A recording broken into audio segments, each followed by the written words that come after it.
Pada masa itu, sampailah berita-berita tentang Yesus kepada Herodes, raja wilayah. Lalu ia berkata kepada pegawai-pegawainya, "Inilah Yohanes Pembaptis. Ia sudah bangkit dari antara orang mati. Dan itulah sebabnya kuasa-kuasa itu bekerja di dalamnya." Sebab memang Herodes telah menyuruh menangkap Yohanes, membelenggunya dan memenjarakannya, berhubung dengan peristiwa Herodias, istri Filipus saudaranya. Karena Yohanes pernah menegurnya, katanya, "Tidak halal engkau mengambil Herodias." Herodes ingin membunuhnya, tetapi ia takut akan orang banyak yang memandang Yohanes sebagai nabi. Tetapi pada hari ulang tahun Herodes, menarilah anak perempuan Herodias di tengah-tengah mereka dan menyukakan hati Herodes, sehingga Herodes bersumpah akan memberikan kepadanya apa saja yang dimintanya. Maka setelah dihasut oleh ibunya, anak perempuan itu berkata, "Berikanlah aku di sini kepala Yohanes Pembaptis di sebuah talam." Lalu sedihlah hati raja. Tetapi karena sumpahnya dan karena tamu-tamunya, diperintahkannya juga untuk memberikannya. Disuruhnya memenggal kepala Yohanes di penjara. Dan kepala Yohanes itu pun dibawa orang di sebuah talam, lalu diberikan kepada gadis itu, dan ia membawanya kepada ibunya.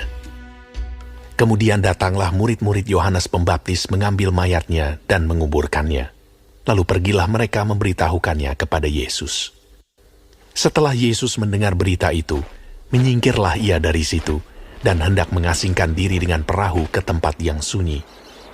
Tetapi orang banyak mendengarnya dan mengikuti dia dengan mengambil jalan darat dari kota-kota mereka.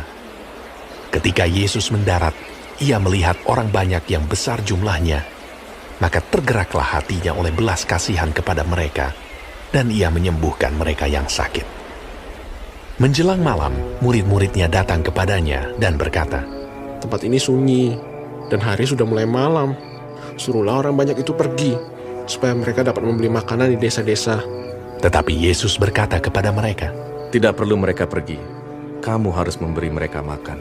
Jawab mereka, "Yang ada pada kami di sini hanya 5 roti dan 2 ikan." Yesus berkata, "Bawalah kemari kepadaku." lalu disuruhnya orang banyak itu duduk di rumput. Dan setelah diambilnya 5 roti dan 2 ikan itu, Yesus menengadah ke langit dan mengucap berkat, lalu memecah-mecahkan roti itu dan memberikannya kepada murid-muridnya. Lalu murid-muridnya membagi-bagikannya kepada orang banyak. Dan mereka semuanya makan sampai kenyang. Kemudian orang mengumpulkan potongan-potongan roti yang sisa, 12 bakul penuh. Yang ikut makan kira-kira 5.000 laki-laki, tidak termasuk perempuan dan anak-anak. Sesudah itu Yesus segera memerintahkan murid-muridnya naik ke perahu dan mendahuluinya ke seberang. Sementara itu ia menyuruh orang banyak pulang. Dan setelah orang banyak itu disuruhnya pulang, Yesus naik ke atas bukit untuk berdoa seorang diri.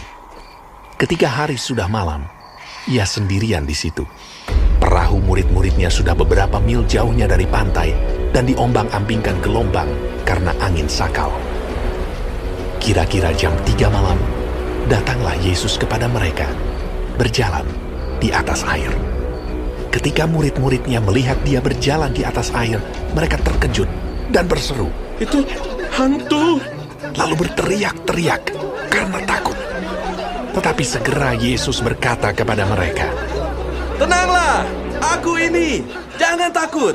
Lalu Petrus berseru dan menjawab dia, "Tuhan, apabila engkau itu, suruhlah aku datang kepadamu berjalan di atas air." Kata Yesus. "Datanglah." Maka Petrus turun dari perahu dan berjalan di atas air mendapatkan Yesus. Tetapi ketika dirasanya tiupan angin, takutlah ia dan mulai tenggelam. Lalu berteriak, "Tuhan, tolonglah aku!"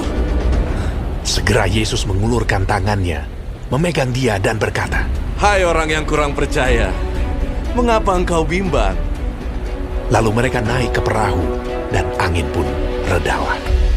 Dan orang-orang yang ada di perahu menyembah dia. Katanya, "Sesungguhnya engkau anak Allah." setibanya di seberang, mereka mendarat di Genesaret. Ketika Yesus dikenal oleh orang-orang di tempat itu, mereka memberitahukannya ke seluruh daerah itu. Maka semua orang yang sakit dibawa kepadanya. Mereka memohon supaya diperkenankan menjamah jubah-jubahnya. Dan semua orang yang menjamahnya menjadi sembuh. Shalom saudaraku yang dikasihi Tuhan. Hari ini kita akan belajar Matius 14 ayat 1 sampai 12. Yohanes Pembaptis dibunuh. Herodes, raja wilayah, adalah salah satu dari 3 raja yang menguasai 4 wilayah Palestina. Wilayah kekuasaannya meliputi Galilea dan Perea. Ia adalah putra Herodes Agung yang memerintahkan untuk membunuh anak-anak bayi di Bethlehem. Dan ia yang memeriksa Yesus sebelum disalib. Filipus, saudara tiri Herodes, juga adalah salah satu dari ketiga penguasa Palestina. Istri Filipus, Herodias, meninggalkan Filipus untuk hidup bersama Herodes. Yohanes Pembaptis menegur kelakuan mereka yang tidak bermoral. Awalnya Herodes tidak mau membunuh Yohanes Pembaptis, tapi akhirnya karena terpaksa supaya tidak dipermalukan di depan para tamu yang hadir pada pesta ulang tahunnya, Yohanes Pembaptis dibunuh.